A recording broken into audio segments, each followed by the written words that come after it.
नमस्कार दोस्तों, आप लोगों का एक बार फिर से स्वागत है हमारे YouTube चैनल MSH क्लासेस पर। दोस्तों, अगर आप झारखंड से रिलेटेड किसी भी एग्ज़ाम्स की तैयारी कर रहे हैं जिसमें लैंग्वेज पेपर के रूप में नागपुरी है, तो नागपुरी के लिए आप लोगों को कहीं भागने की ज़रूरत नहीं है। जितने भी अभी JSSC की वैकेंसी आई हुई है और सभी में लैंग्वेज पेपर के रूप में नागपुरी है, और उन सारे की तैयारी MSH क्लासेस के चैनल पे आप लोगों को फ्री ऑफ कॉस्ट कराया जाएगा। और बहुत ही अच्छे तरीके से एक एक शब्दार्थ के साथ, हर एक कविता, एक एक शब्दार्थ, कविता और कहानी, एक एक शब्दार्थ के साथ आपको पूरा भावार्थ बताया जाएगा। इसलिए आप लोगों को कहीं जाने की ज़रूरत नहीं है। तो इसके लिए आपको चैनल को सब्सक्राइब कर लेना है। सब्सक्राइब इसलिए करना है क्योंकि हमारे द्वारा अपलोडेड वीडियो का नोटिफिकेशन सबसे पहले पाने के लिए आपको सब्सक्राइब करना है। और अगर वीडियो पसंद आए तो इसे लाइक एंड शेयर करना ना भूलें। दोस्तों, आप लोग वीडियो देख रहे हैं लेकिन अभी तक वीडियो को लाइक एंड शेयर नहीं कर रहे हैं। आप लोग जब लाइक और शेयर करते हैं तो हमें मोटिवेशन मिलता है और हम मोटिवेट होते हैं, और फिर मुझे लगता है कि मैं इससे भी बेहतर आप लोगों को कंटेंट दे सकूं।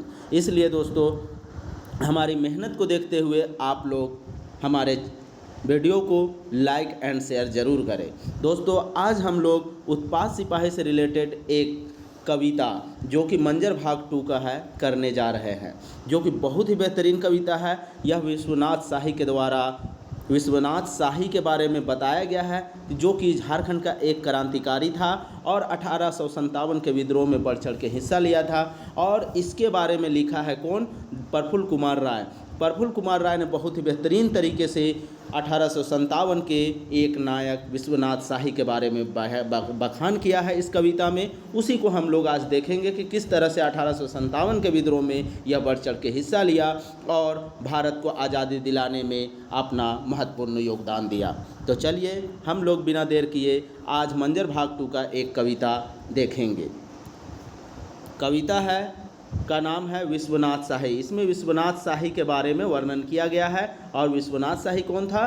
तो यह बड़कागढ़ का एक राजा था, रियासत था, उसी का एक राजा था जिन्होंने अपना राजशाही छोड़ के और इस 1857 के विद्रोह में भाग लिया था।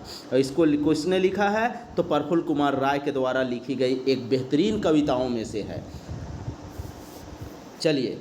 कड़की उठलै तरवारी, शहीद चललै धारी धारी, देख के फिरंगी चाइल, उठल तरवार ढाइल, गोटा गत्तर अनल संचारी, आँख सबके अंगारी। यहाँ पे कहा जा रहा है दोस्तों, जब 1857 का गदर होता है, विद्रोह होता है, तो यहाँ पे क्या होता है? कड़की उठलै तरवारी। जब 1857 का विद्रोह हमारे यहाँ, जब अंग्रेज़ों का शोषण बढ़ जाता है तो लोग उससे बहुत ही आहत होते हैं, क्योंकि अंग्रेज़ों की एक चाल थी बांटो और राज करो। और इसी के तहत इन्होंने झारखंड के आदिवासियों को भी सताना शुरू किया था, उनके जल जंगल और ज़मीन पे कब्जा जमाना शुरू कर दिया था। और इसी के तहत जब उनका जल जंगल और ज़मीन से उनका अधिकार छीनने लगा, तब जाके यहाँ पे क्या होता है? तलवार उठाया जाता है अंग्रेज़ों से विद्रोह के लिए। तो इसी को कहा जा रहा है कड़की उठलै तलवार। तो यहाँ पे वही कि तुरंत में कड़ाके की तलवार उठाते हैं और शहीद चल रहे धारी धारी, और तलवार उठा के वे लोग धारी धारी से, अर्थात सभी एक साथ एक पंक्ति में होके और अंग्रेज़ों से विद्रोह करने के लिए आमादा हो जाते हैं। देख के फिरंगी चाल, और फिरंगियों का चाल देख के, फिरंगी क्या करते थे? फिरंगियों का चाल होता था कि लोगों को आपस में बांटो और बांटने के बाद उन्हीं पे राज्य करो। ठीक है, तो उन्हीं पे राज करने के लिए, तो इसी चाल को देख के उठल तरवार ढाल, और इसी के चाल को देखते हुए, फिरंगियों की चाल को देखते हुए यहाँ के जो क्रांतिकारी थे वो क्या किए? तलवार उठाते हैं और ढाल उठा लेते हैं। उसके बाद फिर आगे क्या कहा गया है? गोटा गत्तर अनल संचारी। यहाँ पे उनके पूरा शरीर में, यहाँ पे गोटा मतलब होता है पूरा और गत्तर मतलब पीठ होता है, लेकिन यहाँ पीठ से मुराद नहीं है, यहाँ पूरा शरीर से मुराद है। और पूरे शरीर में, अनल का मतलब होता है दोस्तों आग, और पूरे शरीर में आग का संचार हो जाता है, अर्थात गुस्सा से आग बबूला हो जाता है। ठीक है, कौन? क्रांतिकारी लोग। और सभी के आंखों में क्या होते हैं? अंगारे दिखने लगते हैं, अर्थात गुस्से से आंख लाल हो जाता है। और क्यों गुस्सा होते हैं? अंग्रेजों फिरंगों के चाल के कारण और उसकी जल जंगल जमीन से के अधिकार छीनने के कारण, तभी जाके वे लोग तलवार उठाते हैं और अंग्रेजों से विद्रोह करते हैं। चलिए दूसरा पद देखते हैं।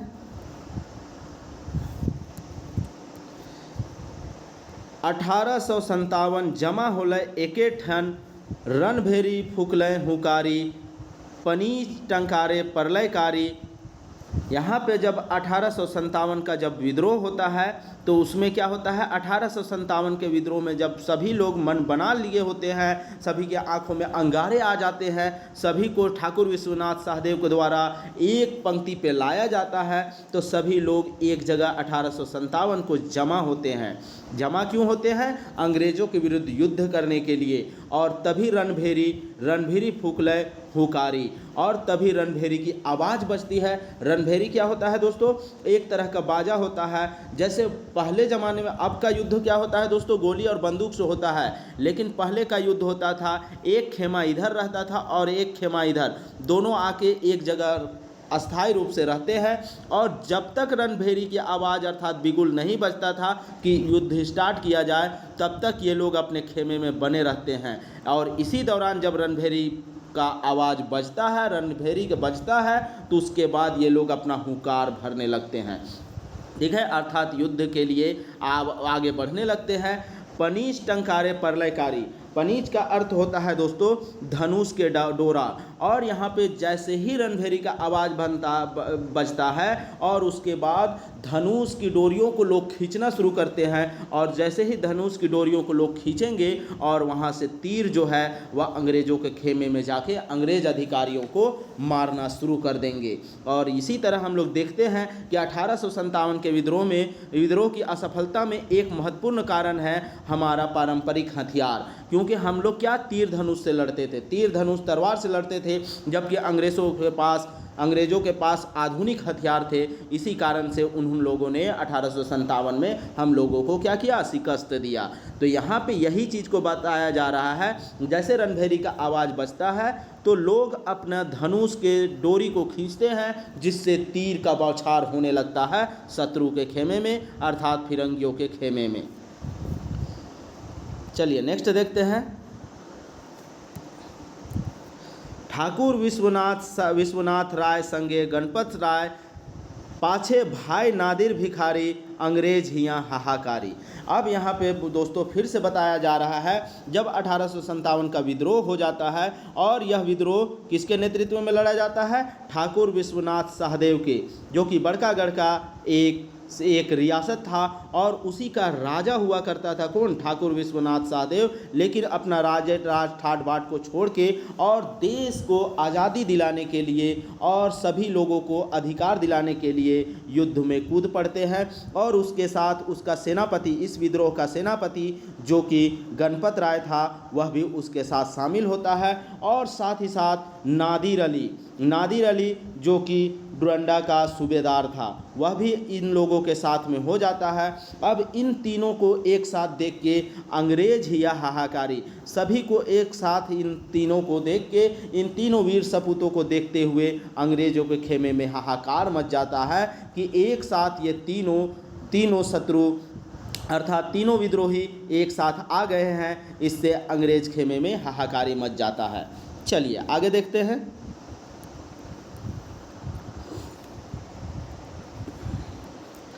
धरती डोली गेल महाप्रलय भेल कापे अंग्रेज सरकारी बकिंघम हिल्लय दीवारी।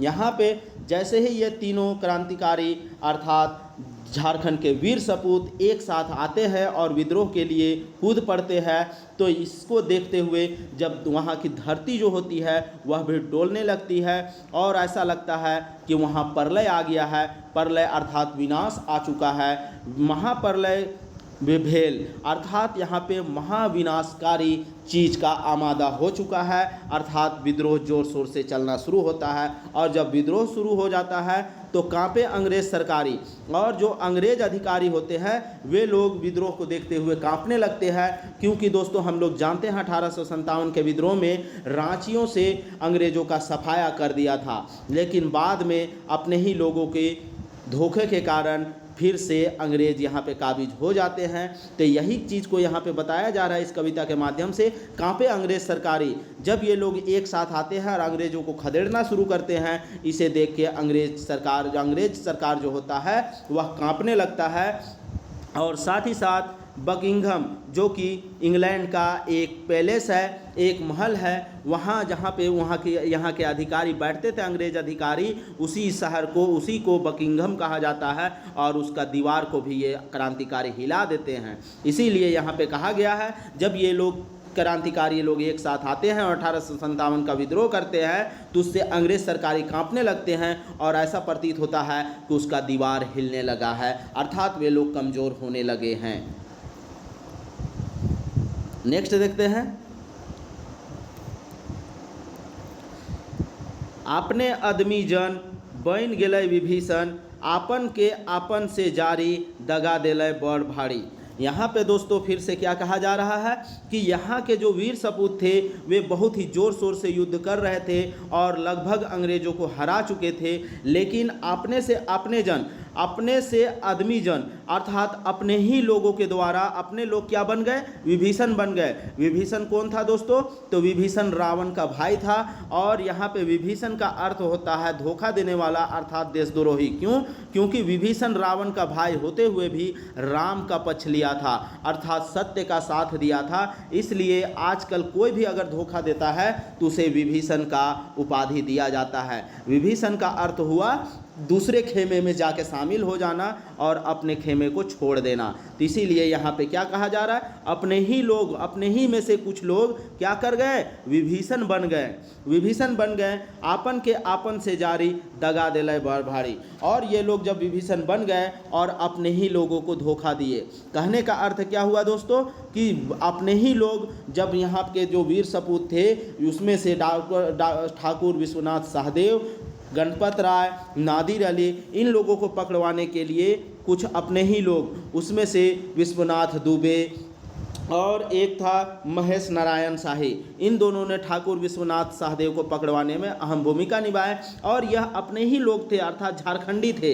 तब भी इन लोगों ने अंग्रेज़ों का साथ दिया और कुछ पैसे की लालच से, क्योंकि अंग्रेज़ों ने इनको गिरफ्तार करवाने, इनको पकड़वाने के लिए इनाम का घोषणा किया था, और इसी इनाम के लालच में इन लोगों ने अपने वीर सपूत को क्या करवाया, पकड़वा दिया, अर्थात गिरफ्तार करवा दिया। इसी को इस पद भाग में बताया गया है।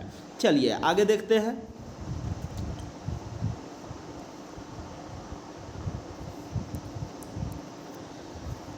नागपुरक माटी कांदे देखी के बेटा फांसी के फांदे, रवि शीश उगले अंधारी नभे उदास घटा भारी। यहाँ पे जैसे ही इन लोगों को पकड़वा दिया जाता है और फांसी के फंदे पे लटकाया जाता है, तो इस फांसी के फंदे को देख के नागपुर की जो मिट्टी होती है, माटी होती है, वह इनके फांसी के फंदे को देख के क्या करने लगते हैं, रोने लगते हैं। क्योंकि यह वीर सपूत जो है यह झारखंड के मिट्टी से बने हुए हैं और इस मिट्टी को आज़ादी दिलाने के लिए ही ये लोग कूद पड़े थे विद्रोह में। और इसी को जब फांसी के फंदे पर लटकाया जाता है तो यह मिट्टी रोने लगता है। कांदने का अर्थ होता है दोस्तों रोना, ठीक है। रवि शीश उगले अंधारे, रवि का अर्थ होता है सूरज और शीश का अर्थ होता है चांद। और ऐसा चांद, और यहाँ पे चांद और सूरज किसको कहा गया है, तो यहाँ पे चांद और सूरज से मुराद है दोस्तों यहाँ के क्रांतिकारियों के। जो ये क्रांतिकारी एक चांद और सूरज की तरह यहाँ पे पूरे लोगों को एक जगह जोड़ के और विद्रोह में आगे बढ़ रहे थे, लेकिन जैसे ही ये लोग को फांसी के फंदे पर लटका दिया जाता है तो यह चांद और सूरज क्या होता है, अंधकार छा जाता है। अर्थात इस यहाँ के जनता को लीडरशिप देने के लिए अब कोई नहीं रहता है।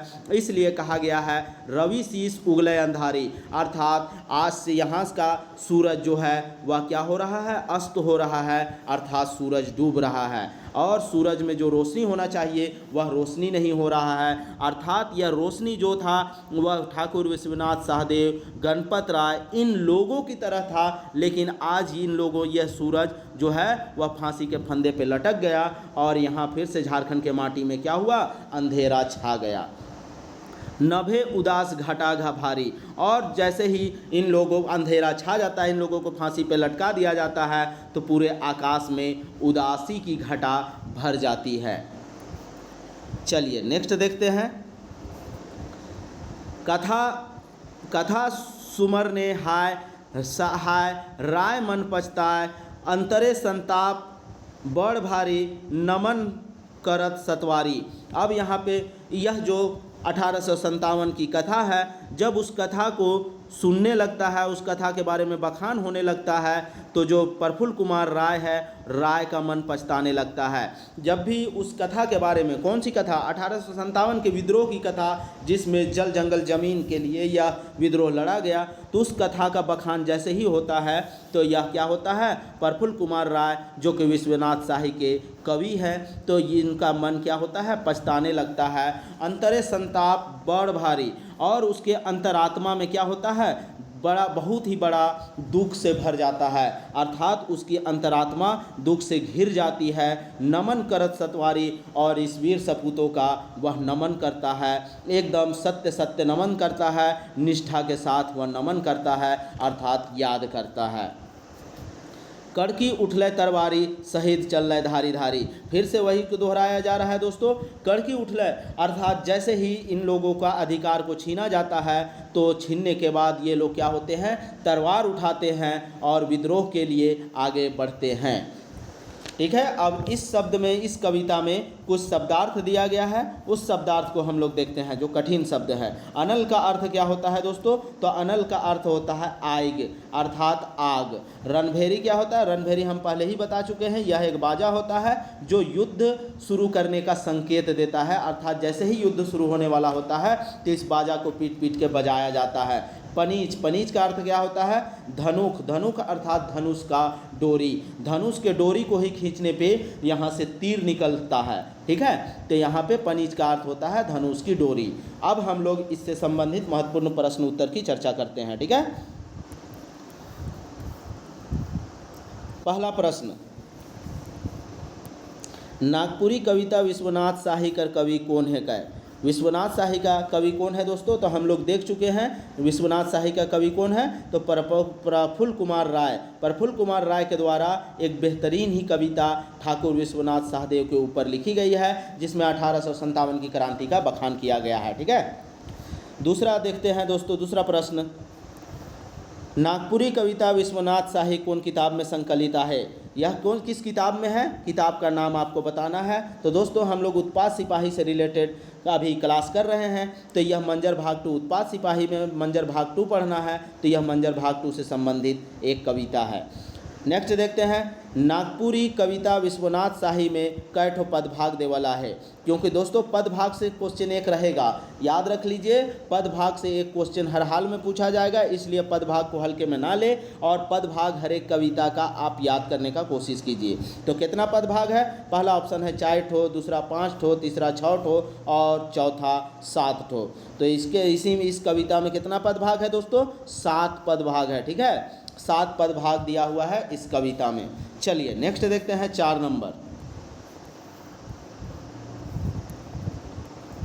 फिरंगी माने का होएला? फिरंगी का अर्थ आपको बताना है दोस्तों। फिरंगी का अर्थ कवि होता है, अंग्रेज होता है, युद्ध होता है या फांसी होता है। तो फिरंगी का अर्थ होता है दोस्तों अंग्रेज अर्थात बागी। ठीक है, अंग्रेज को ही यहाँ पे फिरंगी से क्या किया गया है, डिनोट किया गया है। तो याद रखिएगा, फिरंगी मतलब अंग्रेज अधिकारी या अंग्रेज। नेक्स्ट देखते हैं 5 नंबर, झारखंड कर वीर सपूत मन केकर चाल देख के तरवार उठाएला? झारखंड के जो वीर सपूत है वह किसकी चाल को देखने के उपरांत क्या करते हैं, तरवार उठा लेते हैं युद्ध के लिए। पहला ऑप्शन है फिरंगी कर, दूसरा अंग्रेज कर, तीसरा दुयो कर और चौथा नादिर अली कर। तो किसका दोस्तों, अंग्रेज, और अंग्रेज को ही फिरंगी कहा जाता है। तो इस तरह से इस प्रश्न का सही उत्तर ऑप्शन सी होगा। चलिए नेक्स्ट देखते हैं हम 6 नंबर,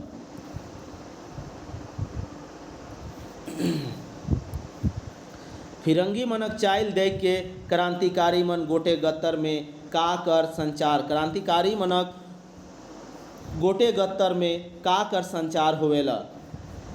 किसकी चाल देख के? फिरंगियों की चाल देख के, जो यहाँ के झारखंड के वीर क्रांतिकारी जो थे उनके पूरे शरीर में किस चीज़ का संचार होने लगता है। पहला ऑप्शन है लहू कर, दूसरा पानी कर, तीसरा क्रोध कर और चौथा आग कर। तो दोस्तों आग का संचार अर्थात गुस्से से वे क्या होते हैं, आग की तरह गुस्से से गर्म हो जाते हैं। और जब खून गर्म होता है दोस्तों तो वह लड़ने के लिए आमादा हो जाता है, लड़ने के लिए तैयार हो जाता है। तो यहाँ पे क्या होगा? डी होगा, आग कर। नेक्स्ट देखते हैं, ई कविता में क्रांतिकारी मनक आँख कैसन हो जाएला। क्रांतिकारी लोगों का आँख कैसा हो जाता है?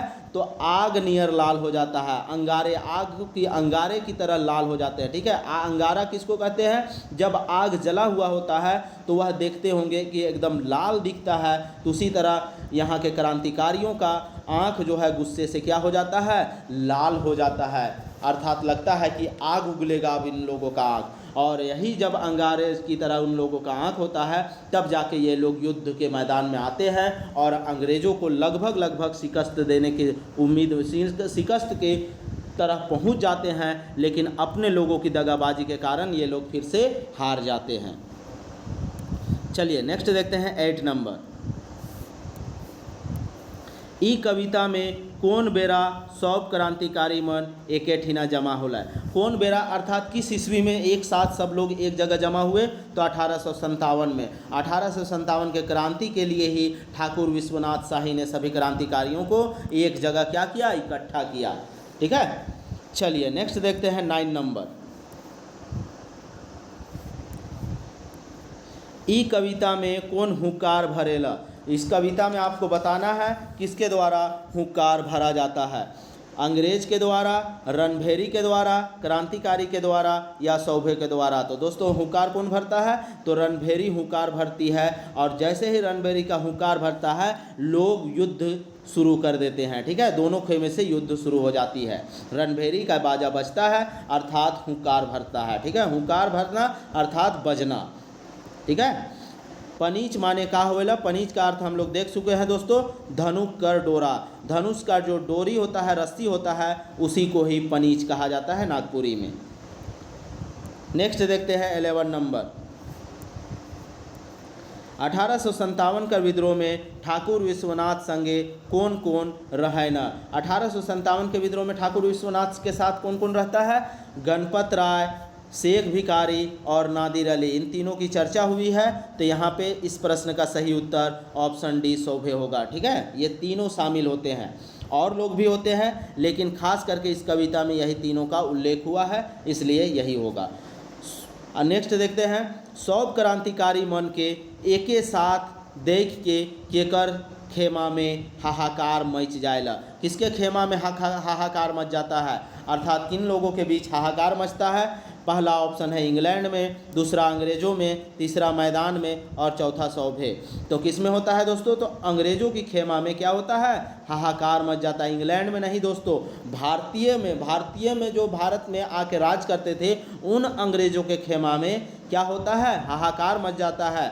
इसमें पूरा इंग्लैंड हम लोग के विरुद्ध में नहीं था, कुछ इंग्लैंड वासी जो थे हमारे सपोर्ट में भी थे, इसलिए यहाँ पे इंग्लैंड नहीं होगा, अंग्रेज होगा। क्योंकि जितने भी थे अंग्रेज अधिकारी वे हम लोग के सपोर्ट में नहीं थे, हम लोग को गुलाम बनाने के लिए वे लोग आतुर थे। चलिए नेक्स्ट देखते हैं 13 नंबर। ई कविता में काले अंग्रेज सरकार कापे लागेला। इस कविता में अंग्रेज सरकार क्यों कांपने लगता है यही आपको बताना है। विद्रोह से, क्रांतिकारी करेक्ता से, दुइयों से और भूकंप से। तो क्या विद्रोह जब शुरू होता है तो विद्रोह में इन लोगों का वीरता देख के और साथ ही साथ क्रांतिकारियों के बीच एकता को देख के जो अंग्रेज अधिकारी होते हैं या अंग्रेज सरकार जो होता है वह कांपने लगता है। तो इस तरह से इस प्रश्न का उत्तर क्या होगा? ऑप्शन सी दुइयों होगा। ठीक है, चलिए नेक्स्ट देखते हैं 14 नंबर। ई कविता में कौन विभीषण बनल। इस कविता में कौन विभीषण बना था? हम लोग 2 नाम देखे थे, लेकिन अब देखते हैं ऑप्शन में उन दोनों में से कौन सा नाम है। नादिर अली, तो नादिर अली तो नहीं है दोस्तों, क्योंकि यह क्रांतिकारी था और युद्ध में बढ़ चढ़ के भाग लिया था। शेख भिखारी भी नहीं था, कुंवर सिंह भी नहीं था और तो यहाँ पे एक ही नाम आ रहा है दोस्तों, विश्वनाथ दुबे। विश्वनाथ दुबे और महेश नारायण शाही, इन दोनों के द्वारा विभीषण का काम किया गया था, अर्थात दगा देने का काम किया गया था। तो यहाँ पे कौन सा हो जाएगा, विश्वनाथ दुबे। चलिए नेक्स्ट देखते हैं 15 नंबर।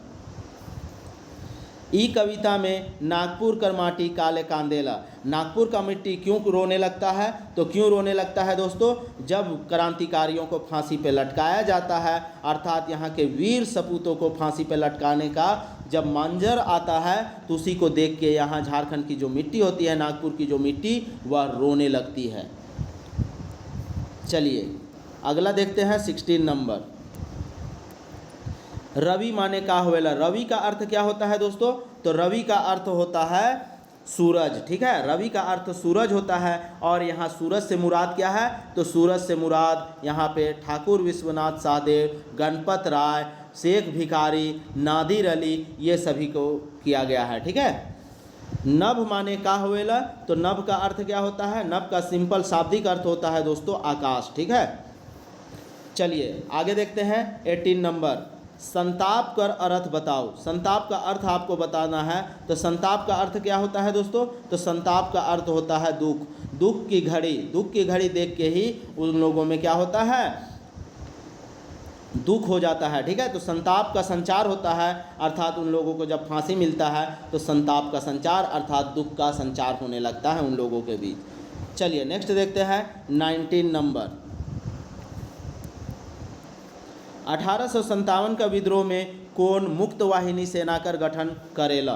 यहाँ पे देखिए दोस्तों, ये कविता में नहीं आया है, लेकिन जब आप झारखंड जीएस से रिलेटेड पढ़िएगा 1857 का विद्रोह, तो 1857 के विद्रोह में मुक्त वाहिनी सेना का गठन किया जाता है, जो कि वानर सेना होता है, और यह वानर सेना अंग्रेजों के विरुद्ध युद्ध लड़ता है। तो यह किसके द्वारा इस सेना का गठन किया गया था? तो दोस्तों यह ठाकुर विश्वनाथ सहदेव के द्वारा इस सेना का गठन किया गया था, ठीक है, याद रखना है, यह क्वेश्चन पूछा हुआ क्वेश्चन है।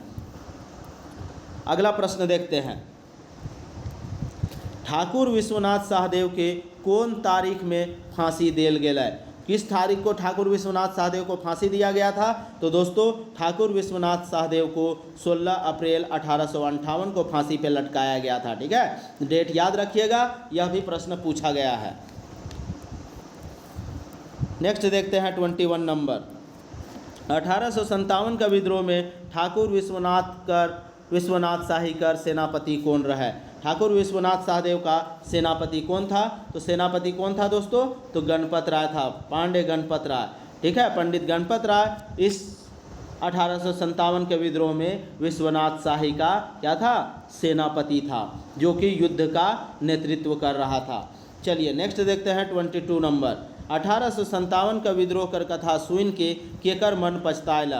1857 का विद्रोह का कथा सुनने के बाद किसका मन पछताता है, अर्थात उदास हो जाता है, अर्थात दुखी हो जाता है? तो किसका मन दोस्तों? तो प्रफुल्ल कुमार राय का मन, ठीक है, प्रफुल्ल कुमार राय का मन पछताने लगता है, उदास हो जाता है।